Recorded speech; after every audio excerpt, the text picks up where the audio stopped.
Really enjoyed your movie. So congratulations for that, firstly. Angelina, to you first. You choose your roles very wisely. What does it take for you to finally give it a nod and say, yes, I'll be doing this? Oh, there's not a really great, I'm not sure it's a plan, but it has to just feel, it feels, you read a story and you feel compelled. For me, I was turning the pages and I wanted to know what happened to the characters. So I felt that was I like the audience to be taken on a ride if they're going to go to the cinema. And a character that I feel I haven't seen before, something that I feel I can offer. This film had many different things. It also, with I love the relationship with the boy. I felt that it was going to be really an interesting. I hadn't really seen that, and I really like Taylor's works. There was many things in this film. Right, Finn, terrific performance, very convincing. Great job with that. My question to you is, when you're working with someone closely, another actor, you end up learning something every time. What did you learn from Angelina, just being with her, seeing her on the sets? Well, I've learned that she's really professional on set and she's a great person to work with, but she can also, have fun on the weekends when we hang out, and just a nice presence to have around. And I think that really shows. Right. Angelina, it did take, you have to also have a bond with the boy, and, you have to go beyond what's written on paper. Does that come easy? Well, what was funny about this is I love children and I have 6 children, and so what comes easy for me is being more nurturing to children. So what was hard in this role, and what I kept getting in trouble with the director for, is being too nice to him. So I had to learn to be a little tougher, and it was a very strange feeling. I had to trip him and when I first meet him, and then throw food at him and swear all the time, and just bizarre. But it was kind of but because we ended up having such a close relationship and being friends, then we could have I could be like that. But it felt weird to be that way around a child. Yes. Right. And Angelina, you guys play firefighters here. Any message to all those who are watching, who are firefighters, frontline workers? I'm from India. We're going through a crazy wave of pandemic still. So any word for them? Well, I would certainly say to everyone, to the people of India, we're all with a very heavy heart, and there's really no words to express the grief, solidarity, for all that the people of India are suffering. It's beyond heartbreaking. We're all watching and praying that it improves, and that and our hearts go out to all the families who've lost so many family members and are suffering at this moment. And yes, this film, playing a frontline worker, thinking of all the frontline workers, for all the people that have decided to take jobs of service and dedicate their lives and risk their lives for others. Is there a more noble profession? That's it. That's what a beautiful thing to be. Right. And you guys continue to entertain us through this. Thank you so much. Terrific performance once again. And it's a beautiful film. Thank you for your time. Thank you, Rohit. Stay safe. Hi, Tom. Good to see you. You can say hi to your fans in India on NDTV right here. Hi, everybody. All the fans in India watching NDTV.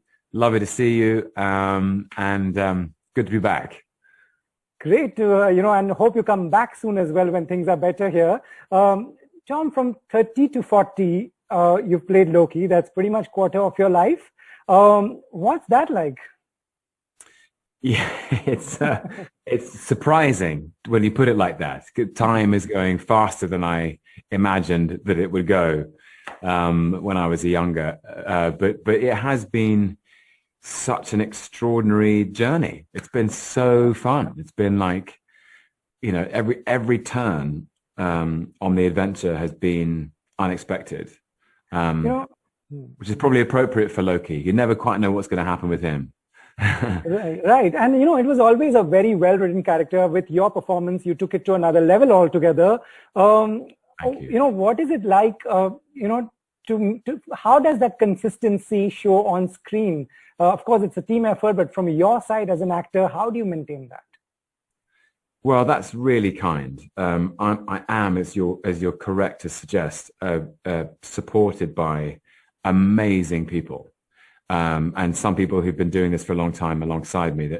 That Douglas No, who does all the makeup for Loki, and Amy Wood, who did the hair this time around, Christine Wada, who does all the costumes. You know, I can't turn up and be Loki. I need these people to help me look like him. And as you say, the writers. So many writers, Michael Waldron and Eric Martin, chief among them on this. But in terms of what I feel personally is I see it as my responsibility, really, because I know that the character means so much to so many people. And he's so complex. And I've always enjoyed that. And every time I play him, I learn something new about him. So I just sort of try to commit with everything I have and hope it turns out. Right. I'm very happy you have a series with a title role just about your character. But I have less time. So I'm going to ask you, yesterday I got a video where you mentioned Shah Rukh Khan twice. Have you watched his work? Do you know his iconic pose? Yes, I remember. Well, it was quite a long time ago now. Let me think how long ago it was. I remember going to see Devdas. I mean, I think that's quite an old film. I mean, relatively old now. It was like the early part of, it was like, well, it's actually, this is how fast time is going. But I remember going to see that at my local cinema, and it was such an extraordinary, I'd never seen anything like it. And so, yeah, I remember that very well. But I know he has one iconic pose. Are you aware of that? Remind me. He just spreads his hand and does this, and that's what his female fans love. Oh, okay. There you go. Well, you want to give that a shot? So will you show me again? Just step back and just spread your hands, and well, I'm sitting down, and Loki kind of does that too. Yeah. So thank you, Tom, and thank you so much. Thanks so much. Bye.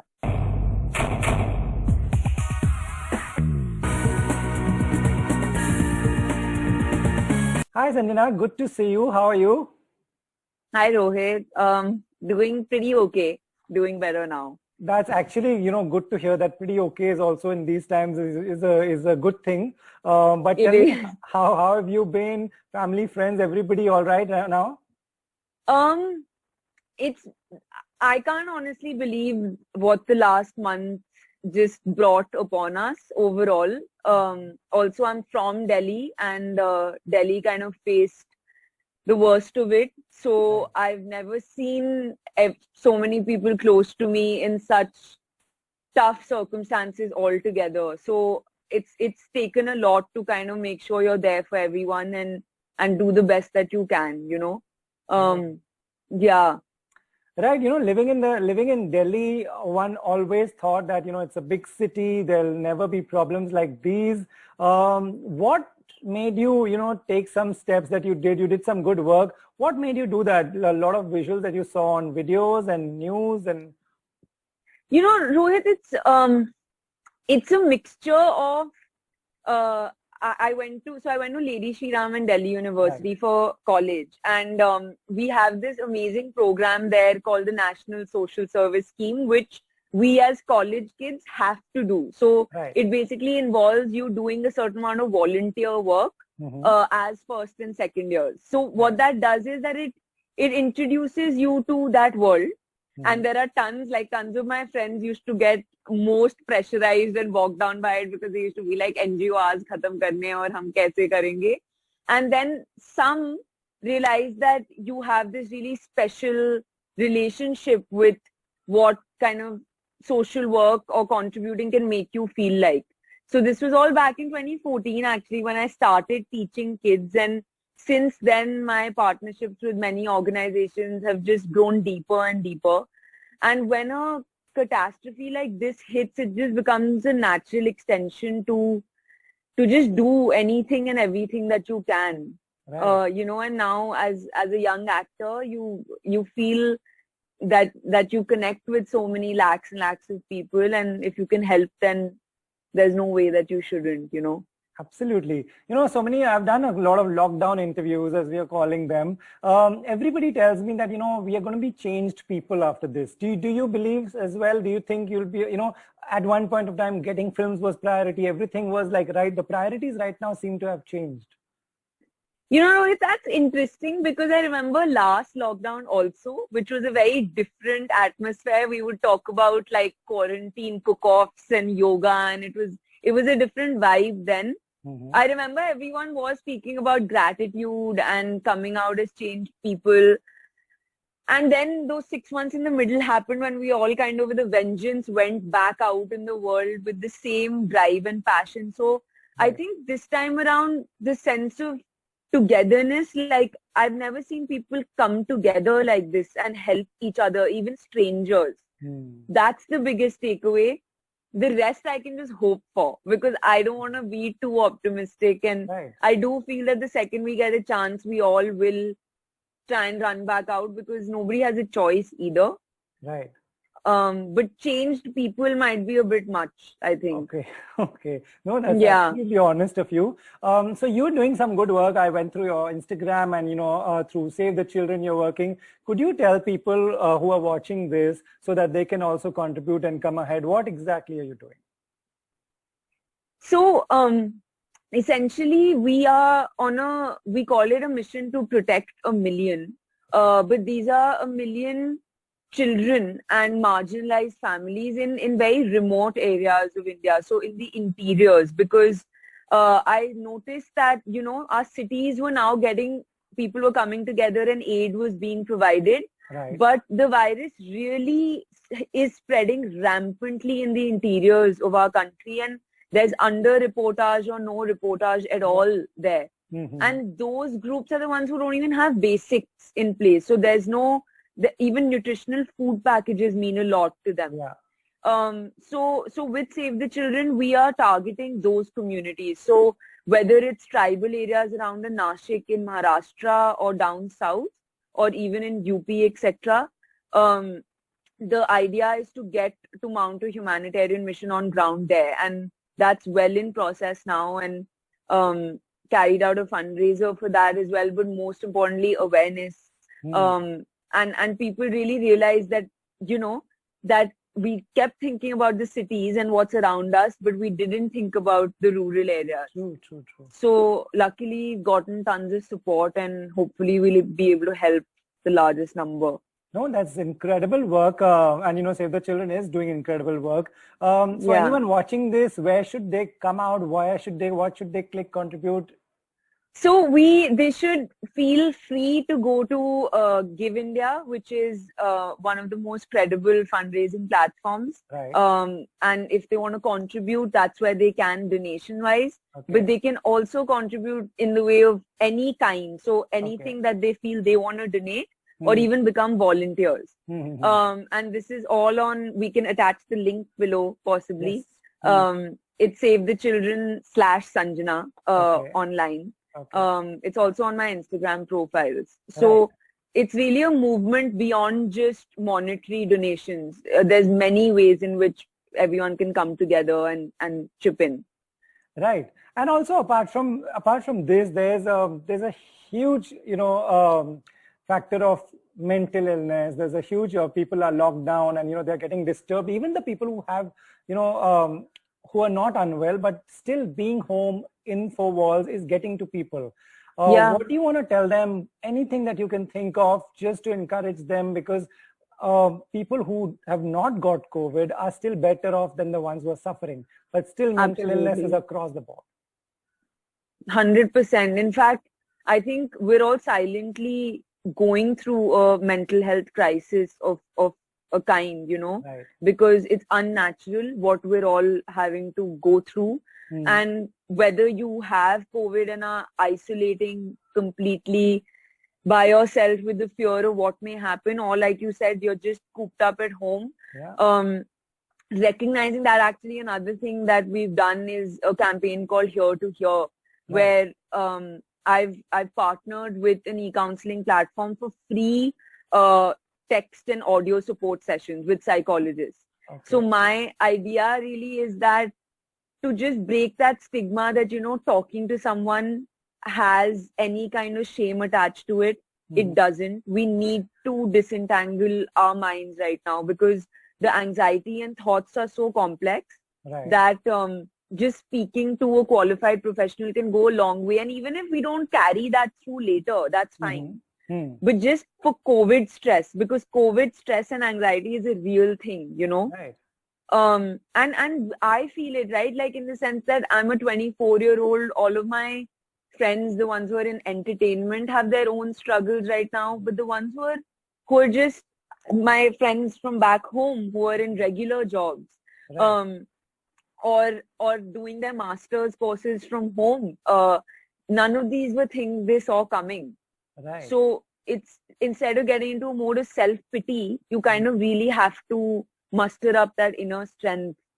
All of us are right now. Right. When you say all of us are, when you say, you are also, what do you do to just distract yourself, to keep yourself positive? What do you do as an individual? For like creative people, it's interesting because we live in worlds of imagination. Like as actors, as performers, half of my time is spent in my head thinking about the stories I'm going to be telling or the characters that I'm portraying. So I really feel that we sometimes luck out because that's our escape. Right. Stories and films are our escape. And just, I have this problem of being like obsessively productive. I feel like just to cut out all the noise, just zone in and do as much work as you can, which is where these initiatives come from as well. Because that feeling of going to bed being like, I helped even 2 people today, really helps me sleep better at night, at least. Amazing. And do you consume content? Do you watch a lot of stuff? Anything that you watched that you found interesting recently? This one has, last lockdown was a lot of watching. But for me, this time, all the Academy nominated films, which is a kind of like a tradition, doing a run through of all the nominated films. Minari was beautiful. Right. I'd really recommend it to everyone, especially Parasite from last year and Minari from this year. So I think the Korean film trend is really exciting. Right. And I'm doing reruns of my favorite shows because those just bring back like a lot of positive memories. So Entourage was a favorite always. So I'm kind of doing a rerun right now. That's great that we have all this content to keep ourselves entertained. While you're watching, there's a world that has opened also. We saw Oscar Awards, today were BBMAs. And so that does give us hope that, those countries were also going through something similar. And now there is hope because they are opening theaters as well. Totally. Yeah. I mean, right now, whether it's hope or feeling like, when will we get there? There's this slight feeling of, I hope that we get there too. But absolutely, I think we are going to get through it. It's been too tough, and I hope that it doesn't get tougher because I think we've really seen now, hopefully, the worst of it. Right. As an actor, are you competitive? Because a gap after a film does make a lot of actors insecure. What next? What to do next? Are you in a safe space mentally? Are you okay with this whole gap going through? None of it is ideal, of course, and from an exhibition point of view, all of us, theaters being shut for over a year is unimaginable. My debut was also in really unique circumstances as well, but for us as actors, it's about the work that we're doing. Right. So in these 6 months in the middle, I actually went out and shot an entire film, Om, which is the action thriller that I'm doing with Z and Ahmed Khan. We went out in a tough time with all the protocols and filmed through and through. And a lot of work is going on. So I'm actually, given the circumstances, very grateful. And there is no sense of larger insecurity and stuff like that. Yeah. Right. That's nice. Could you tell us, when you went on the set through this whole protocols, what was it like? Is it overwhelming sometimes to see people in PPs and you're actually doing a film shoot? It is, and as actors, you can't wear a mask. So Right. it takes a couple of days to just become okay with that. And also a set is it's driven on so much creative energy, and it is interpersonal and physical. So it took a lot for the crew to, muster through it. Right. Because our ADs and technical crews are running around all day and then kind of in PPE suits. It's really challenging. Right. But now we have like our COVID teams on set who are constantly reminding you of all the protocols, and I feel like we're adapting, and it's the only way forward. So it's tough, but I'm glad that we have those things in place. Nice. It's great what you're doing. And lastly, before I wrap this, do you want to give out a message to people? We keep reminding them to wear masks. We keep reminding them to go and get vaccinated if they're eligible. Do you have something to say to them? I just, to every like child going to school who can't go to school right now, or to university, and everyone working from home, I just want to send out positive energy and let everybody believe that this is going to get better, and together we will make it better. And the vaccination piece is something that needs to happen. I've taken my first jab, and I try and share as much as I can about side effects, etc. So I think making sure that maybe a day or two from work may be needed off because Right. the side effects are real. So let your bosses know, Right. but take the jab so that we're more protected. Right, great. You're doing incredible work. It's really inspiring to see 24-year-old you spreading all this good message and, even doing things yourself. Can't wait for movies to open and can't wait to watch all your movies. Thank you so much, Rohit. Thank you.